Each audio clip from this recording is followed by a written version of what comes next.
Hey y'all, let's chat. Okay, so today's video is going to be a little bit more vulnerable for me.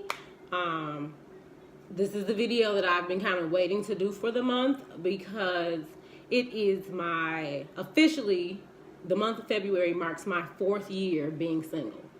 And I have a lot of feelings about it, and I feel like I want to share those. And more importantly, I feel like I want to share what I've learned in the last 4 years, because I think it'll be helpful for other women who may be, single currently or thinking about going back to being single because they man ain't acting right. You know how that go. So yeah, this is what I want to use this space to do. I'm a little nervous. I'm not even gonna lie, guys. Like, this is probably the most vulnerable you're ever gonna see me. So, I think it was funny that I recently exchanged numbers with somebody new, and of course, we got to the point in the conversation where he's like, "Well, why are you single?" And I'm like, I really don't like answering this question, but I know it comes, so I answer, and he goes, "Wow, that was a really great answer." And I'm like, well, I've had 4 years to get this shit right, to figure out why I'm single. So I would hope that I have the answer down packed by now, which I apparently do. And I read it back like, that was nicely stated, Brittany. Good job. So just to give you all a little history of how we got to this nice little gap of time with me and my singledom. I had a really bad breakup 4 years ago, and that breakup put me, I'm not gonna lie, I was depressed after. That breakup was one of the main reasons I started going to therapy. So this month also marks my 4th year in therapy. Okay. Self-aware like a mug, all right? So yeah, I've always dealt with anxiety, so that's always been a battle for me. But that depression was like a whole nother beast. And I literally felt like before, when I talked about depression in another video, like that black cloud over you, that's literally like what I was going through. I was fucking up in school, all types of stuff. I was getting ready to just not care about because of the mental state that I was in. And I started going to therapy, and I literally started to feel like, looking back, I feel like God just wrapped his arms around me, like through growing my relationship with him, going to therapy, and really like appreciating and welcoming the rallying of my friends and family around me during that time in my life. It's everything to me, thinking back on how low I felt and was at that point in my life. So again, I just tell you a little bit about that so that you know like how I got to this point. It's been a very long and hard and diligent road for me. But I'm in such a good space with being single where I want other women to be in this space. And so I think by me sharing a few things, it will really help you all to see yourselves outside of this title, and just as another person. So let's go ahead and get started with number one. Okay, so shortly after I started therapy, my therapist gave me a book called Attached. And it talks about how we as people typically have one of 3 attachment styles when it comes to how we develop relationships with other people, specifically intimate and romantic relationships. And this book blew my mind. I'll do another video on the book itself, but you pretty much take this little quiz, and it tells you what your attachment style is.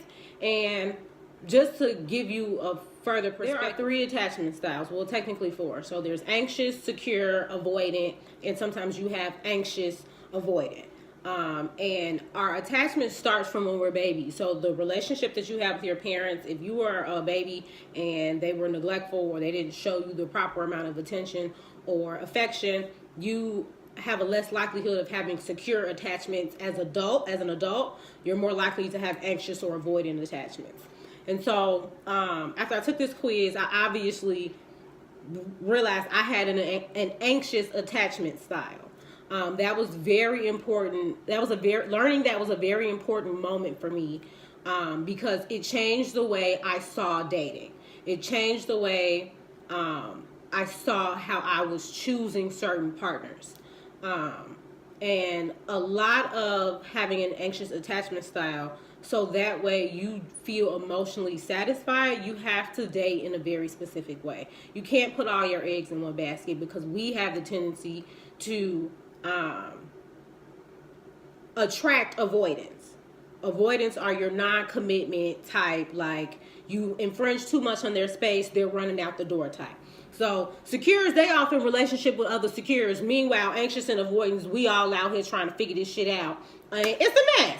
So once I learned that, I was able to use that to my advantage as far as knowing what to look for and knowing what men were avoidance, and the fact that I need to avoid their ass. Like, by knowing what an avoidant, because at one point I was talking to an avoidant and I couldn't figure out why I was so frustrated with the situation. And when I read that, it like all made sense.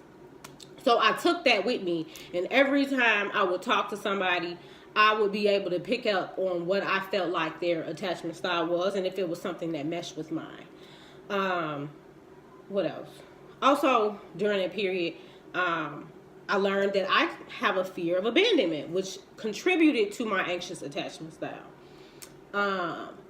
And me and my therapist has dug deep to figure out where that comes from. I still really don't have a solid answer, but knowing that helps me to keep the clingy part of me in check, because sometimes as women we want to overdo it, and so when we overdo things, it's usually coming from a non-secure place.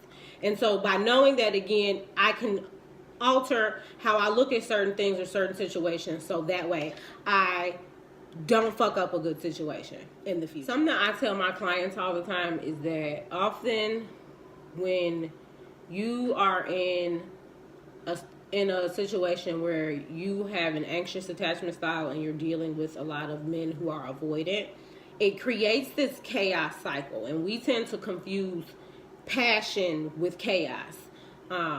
And so we get used to this kind of up and down ride, right? When avoidants want to be close, they're going to bring you close to them and they're going to give you everything that you want. And the moment they don't want to be, they're going to go the other way. And you're left there feeling like, well, what the fuck? I don't know what's going on.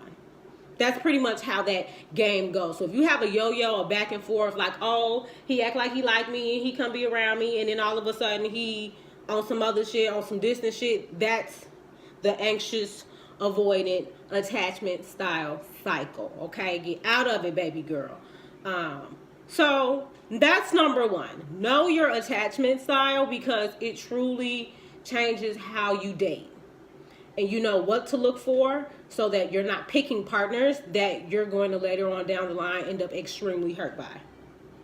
Okay, so let's move on to number 2. So I think that it's typical when you get into a relationship that your other relationships are going to kind of change. You know, you may not hang out with your friends as often, because you start spending more time with your significant other. I think a certain level of that is, okay, and I think it's natural. However, I want to emphasize how important it is to not abandon your friendships and your family when you get into a relationship. Like I said, going through that breakup was probably one of the hardest moments of my life, and who was there? My friends, my family were there. You know what I mean? So don't let love get you so caught up where you stop pouring energy into the relationships that truly matter.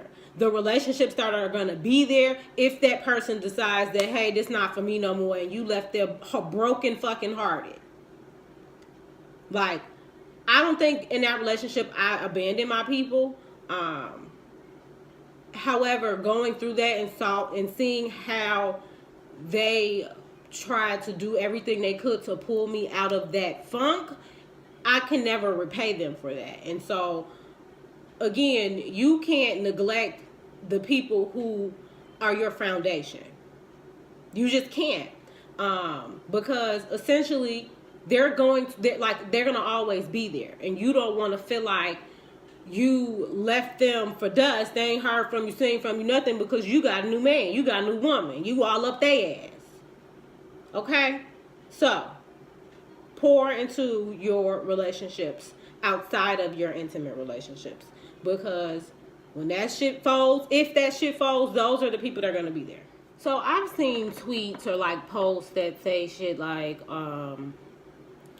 don't teach no man how to treat you, and people should know how to treat you, like don't, like that type of narrative. And I'm just here to say, this is number 3, by the way.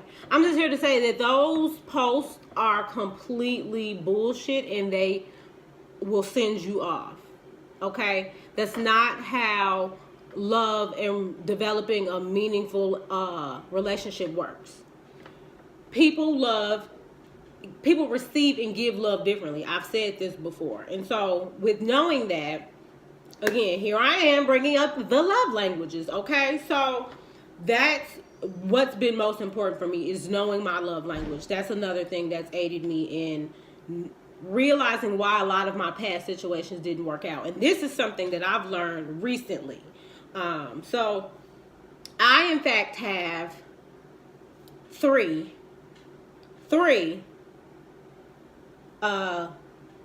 primary love languages. And most people only have one. I know which one is like the top of the 3, but I essentially, when I took the test, I scored the same exact score on 3 of them. And the reason behind this is, so not too long ago on Instagram, I made a post where I pretty much said that I feel like coming from a marriage and a healthy home has made me like more disappointed in how dating is nowadays, or my dating life specifically. And that's because now I'm a toot my own horn, I come from a good family. As y'all can see, I was shown all 5 love languages growing up as a child. So I've learned to give and receive mainly 5. Physical touch is low on the bar for us because me and my family, we wasn't touchy like that. However, that's the reason why I have 3 main love languages. Because I was reading through them and I'm like, yeah, that's me. Got to the next chapter, I'm like, yeah, that's me. Went to the next chapter, like, yeah, that's me. And then I went back and realized I got the same score on 3 of them. So quality time, I believe, is like my top one. Gifts and words of affirmation. So it is, I know now, it is twice as hard, 3 times as hard for me to be satisfied emotionally in a relationship. Because I essentially need all 3 of those in order to feel emotionally satisfied. Most people come from homes, unfortunately, where they may have received 1 or 2 of the languages. So now they speak 1 or 2 of the languages, right? So they're not as hard to emotionally satisfy because you get that main one right and everything else is just extra for them. Whereas I need 3 and the other 2 are extra for me. So essentially, it's harder for me to find myself compatible with people who don't speak at least 2 of the 3. Like the gifts one, I think comes later down the line when I'm actually committed to somebody. But it is still very important to me in relationships in general. So by knowing that, I understand, why a lot of my past situationships didn't work out. A lot of times I was able to look back and see, okay, this man began, when we start talking, he was speaking my love language. We were spending quality time, because that's number 1 for me. We were spending quality time. And then all of a sudden, that stopped, and that's where the friction in the situation came up. And so by knowing that, I now know to look out for people who either A, cannot speak my language, or are just not committed to speaking it. Because that's something else y'all will learn and see. If some people are just not committed to giving you the things that you need for you to feel emotionally secure. And those are the people you need to be able to eyeball and cut their ass right on out. Because again, you're going to be the one left feeling emotionally unsatisfied because this person is just, they're not even trying to speak your love language. So that's number 3 for y'all, okay? Know your love language. Know how you give and how you receive love and how that affects your dating life. So number 4, I think it's very important to be aware that you typically, even if you don't think so, you are typically subconsciously going to seek out partners who remind you of your opposite sex parent. If you haven't noticed that, I'm here to tell you. So you need to be aware of generational cycles that you have going on. If you grew up in a home where it was dysfunctional, you have a higher likelihood of choosing partners who will help you illustrate that same dysfunction that you grew up in. So you want to be, again, aware of these things so that way you can break these generational curses. We see this with abuse all the time. Either they saw abuse, they were abused, and then they perpetuate the same abuse. So if you grew up in a home that was violent, you want to be aware of that. If you grew up and your father had shitty tendencies, I guarantee you can name partners in your past who probably had those same shitty tendencies. Okay? So what you want to do with that power of knowing that is contribute those same character flaws of your family and your friends to your dating list. Because if you don't like it on them, you're not going to like it on the person that you're dating. And you want to be aware of the things you know you don't want. It's easy to talk about what you want, but do you know what you don't want, okay? So pay attention to your relationships with your friends and your family and see, okay, what about them don't I like? I know that in certain ways I pick men who are similar to my father. Laid back, soft-spoken, hard-working. And I also got to be aware that I feel like my dad can be very childish at times. And he's a kind of tit for tat. And I know that I need to look out to make sure that I'm not dating men who I'm sit there and go tit for tat with. Okay? So just something to think about. You don't want to be out here picking toxic partners because you grew up in a toxic home. Okay? So that's number 4. Pay attention to your people's character flaws so you know what you don't want. Okay? Okay, so 5. Some of y'all aren't gonna agree to this, but this is my personal experience. I'm not this video really ain't for nobody. This is for me, okay? This is about me, I should say. Number 5. So what I've learned is I feel like my body, my time, my energy, my space, all of that is very valuable. It's very valuable. So I say this to say you have to learn to be selective. You can't sleep with everybody because you're horny. Just because. You want to learn how to date without jumping into bed with every person that you date. I honestly feel like when you learn to go periods of time without sex, it makes you more disciplined and it strengthens like your flesh. Like you're not easily finessed when you've gone without. Whereas sometimes when you don't go without, it becomes something that, yes, we all need sex, like that's just a human nature thing.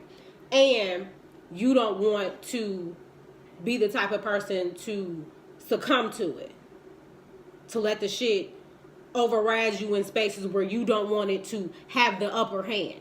So again, I think sometimes it's healthy to go periods of time without having sex by choice too. Like, yes, when you're single like myself, you know, sometimes I've gone periods of time and it wasn't a choice, and I realized that I am making the conscious choice not to just engage with anybody because I see, again, my body, my energy, my space is valuable. So you want to get adjusted to that so that you're just not letting anybody take up your energy or use your energy or have that soul tie that we speak about when it comes to sex. So number 6, you want to get comfortable going places alone. I know when I was newly single, well into 2 years of being single, I was still intimidated by the idea of like going somewhere by myself. But I also still felt like I was missing out on shit that I wanted to do because I didn't have a date or I didn't have a man or somebody to go with me. So just throw yourself out there. Start with something small. Like, I started with going to the movies because it's dark. Y'all all literally there to watch a movie. You get you a cute little space. You know, it's nice. I want to progress to going to breakfast. I've went out to eat by myself before. Not like in the city, like I was out of town for work. But it was good practice. So you want to be able to be okay in your solace and in your singleness. Because we see a lot of people out here jumping from relationship to relationship to relationship, don't know how to be single, and you want to know what the word for that is. The word for that is codependent. Codependent. A lot of you all, I'm sorry to say this, you're codependent. If you don't know what that means, look it up. Y'all are choosing somebody out of loneliness, not out of the desire to actually want to be with them. And that's why a lot of these relationships, a lot of these marriages are failing. They stop before they start because people are just out here trying to fill this void of, oh, I just need somebody next to you. I tell women all the time, there is so much peace in knowing that you are choosing to have somebody around you based on your own desire, not because you feel like you need somebody in your face or you need somebody to talk to. Again, this is where I enforce pouring your energy into your other relationships that can be just as meaningful as your romantic relationships. That's the issue. A lot of people see their romantic relationships up here and all the other relationships down here, when really they need to be like this. Because what did I say earlier? When they gone be it. So that's all I'm saying. Just make sure that you are in a space where you can enjoy the peace of not having somebody on your phone all the time, not having somebody to drunk text all the time. Like, even though people feel like somebody always got somebody, I disagree with that. It's been times where I had nobody, and I was okay with that. Like, y'all feel like people feel like they have to force this onto you, like, oh, you just gotta have somebody. No, I don't. I'm totally okay with not having that right now.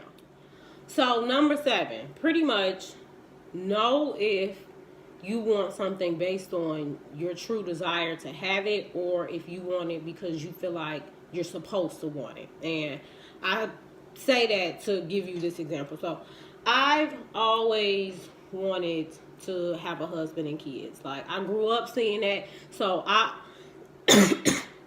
always felt like that was going to be a part of my story. And then as I started getting through this 4 years of being single and meeting other very beautiful, smart, driven Black women who are not married, my therapist being one of them, or don't have kids. And so I realized that things are much different than they were back when my parents were dating. And so I've had to get adjusted to the idea that may not happen for me. I still pray it does, and I know that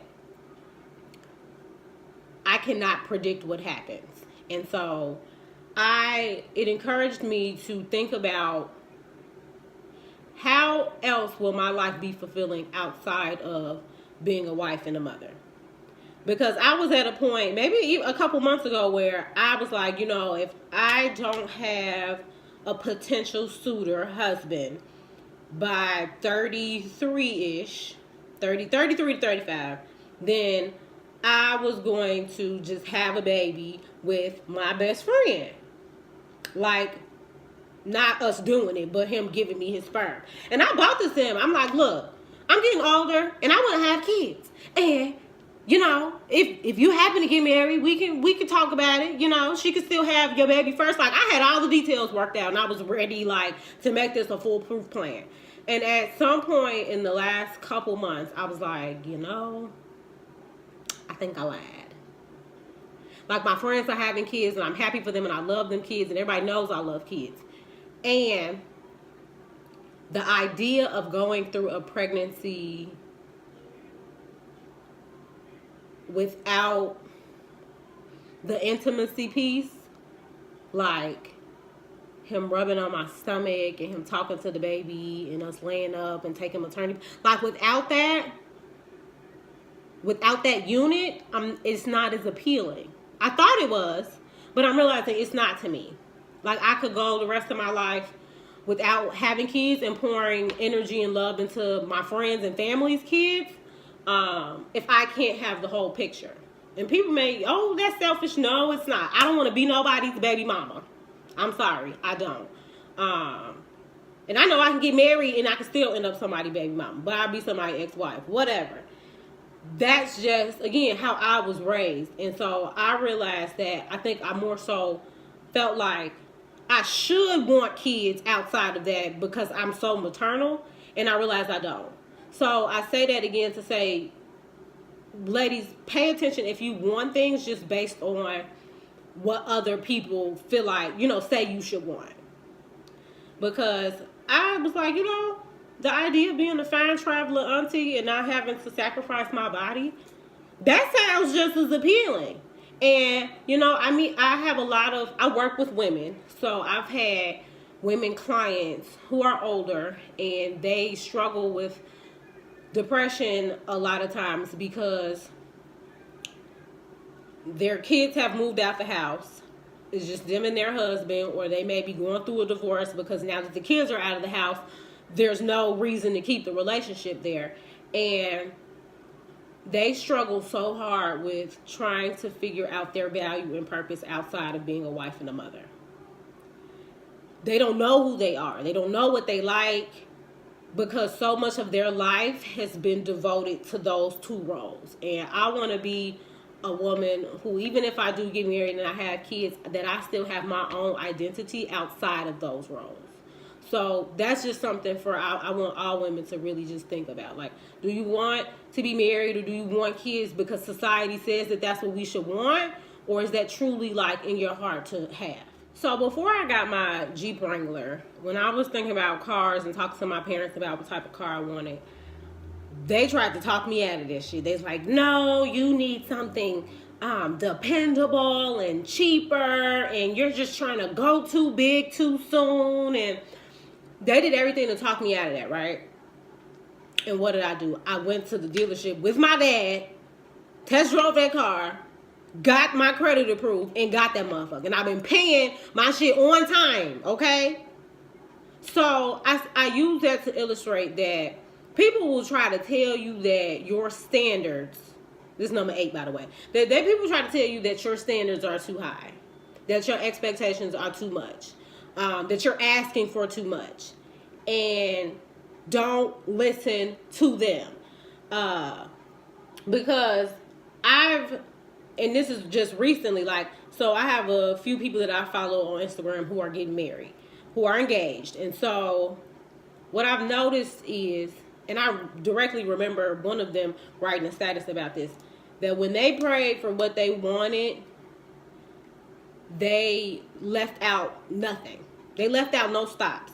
And so when I was writing down my goals for the year, I wanted to do like a prayer husband list, which is something new. Because I felt like, okay, if these women can make their prayers specific in what they're asking for, maybe I'm not being specific enough. So I'm going to write down every single thing I would want in my husband, in my soulmate. And as I was writing, I was kind of second guessing myself, like, you sure you're not asking for too much? Like, that's a lot. And then I realized, like, no,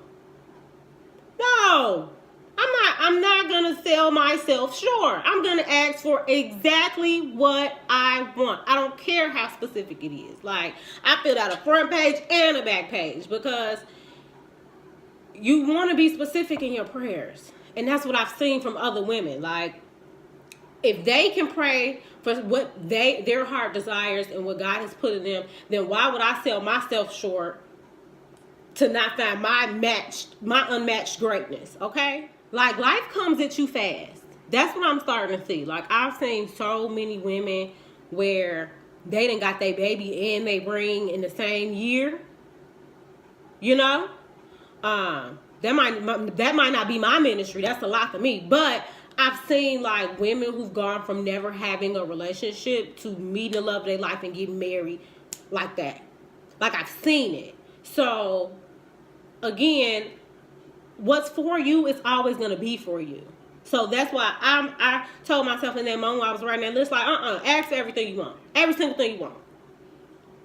Because I don't care what everybody say. Oh, you this, you picking me and off this, you picking me and off that. No, I'm picking off of what aligns with my spirit, okay? If it don't align, I'm not entertaining it. Because I've gotten to a place, again, I've been in therapy for 4 years.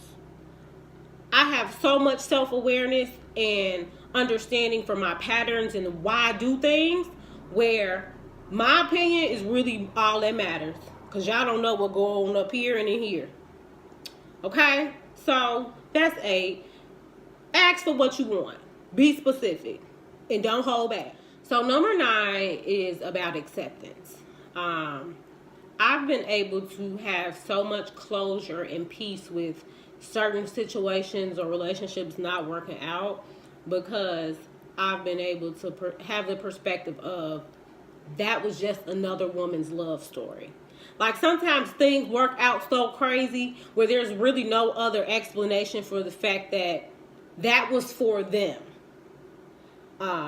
It wasn't for me. I've stopped talking to dudes. A couple months later, they married with a baby, you know? And when I see shit happen that fast, or things that I didn't see working out, I keep it in my head like, that was her love story. I feel like I don't care what woman does what. Like, I feel like all women deserve to be loved in the way that they want to be loved.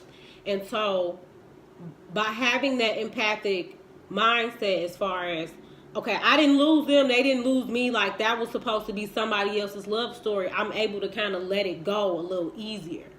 Because, again, what I said before is, what's for you is going to be for you. Like, I've literally witnessed a guy I was talking to.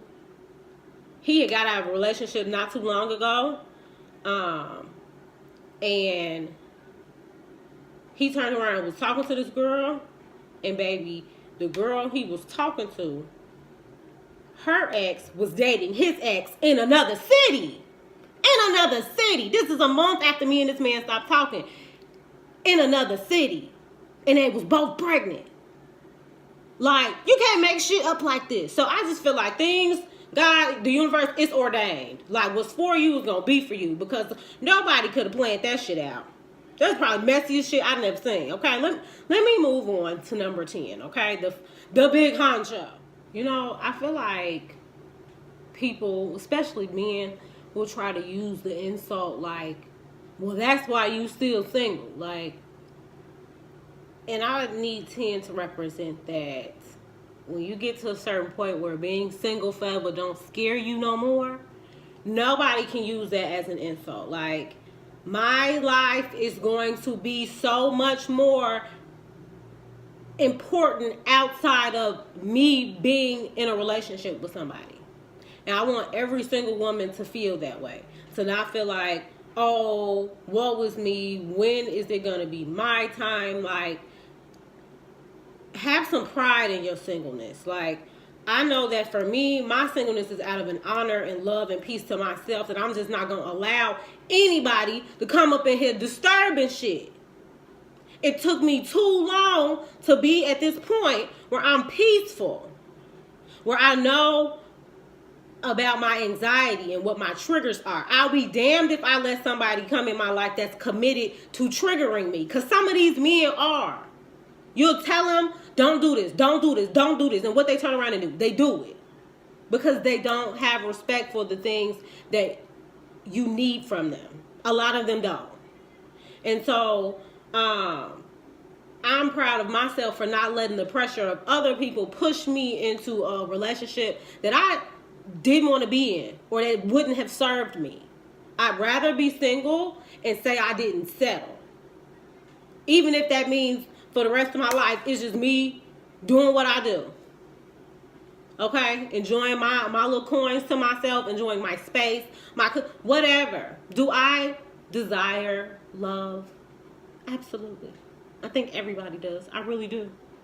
And I know that my love is not only to be that love is to not only be received if it's romantic either. This is what I mean about putting value in your other relationships, okay? Don't let people push you to be with folks for the sake of being with them if they don't align with your spirit. These people haven't aligned with my spirit. And I'm okay with that. So learn to just be the acceptance piece. That's a word for this chat. Learn to just be okay with it, okay? Because a lot of times I pray and I thank God for saving me from people I thought I wanted. Your values, they should stay the same, but sometimes your desires don't. So I think it's important to continue to ask of God to grow. I always ask him to grow me into the person who's going to be worthy of receiving what I'm asking for. And if I'm not ready there, I'm not there yet, okay. So let's keep doing this internal work. Let's keep putting ourselves in the position to be a person deserving of that. Okay, so that's pretty much all I got. I hope y'all took a few little gems from this.